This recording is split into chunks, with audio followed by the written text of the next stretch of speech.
से लेके अरगिया करिया रजिया हे आदित मलिया से भर दिन गोदी दूर कदी बोझी हे बाजिन के पाप से भर दिन गोदी दूर कदी बोझी हे बाजिन के पाप से लेके अरगिया करिया रजिया हे आदित मलिया से भर दिन गोदी दूर कदी बोझी हे बाजिन के पाप से भर दिन गोदी दूर कदी बोझी हे बाजिन के पाप से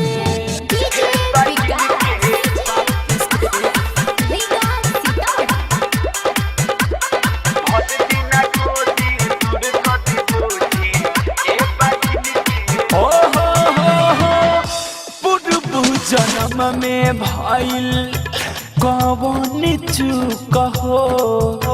अभी लेना भइले आदिति गोदिया के सुख हो हाँ पूर्व जन्म में भइल कौन चूक हो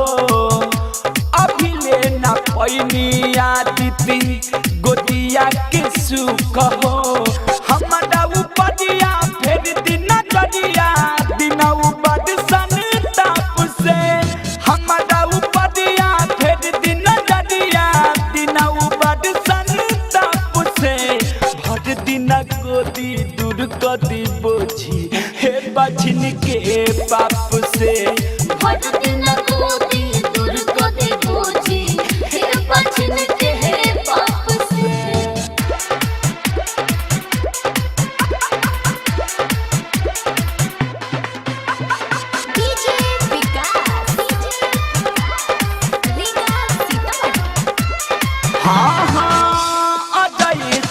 सब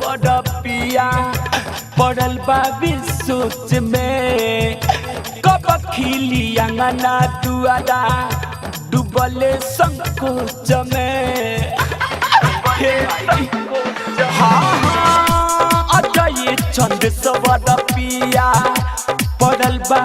सोच में कब खिली अंगना दुआरा डूबल संकोच में अपना माई बाप से अलबेला सुख डॉड से रहता रे अपना माई बाप से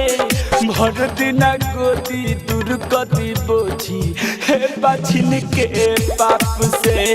भर दिन गोदी दूर कदी बोझी हे बाजिन के पाप से लेके अरगिया करिया रजिया हे आदित मलिया से भर दिन गोदी दूर कदी बोझी हे बाजिन के पाप से भर दिन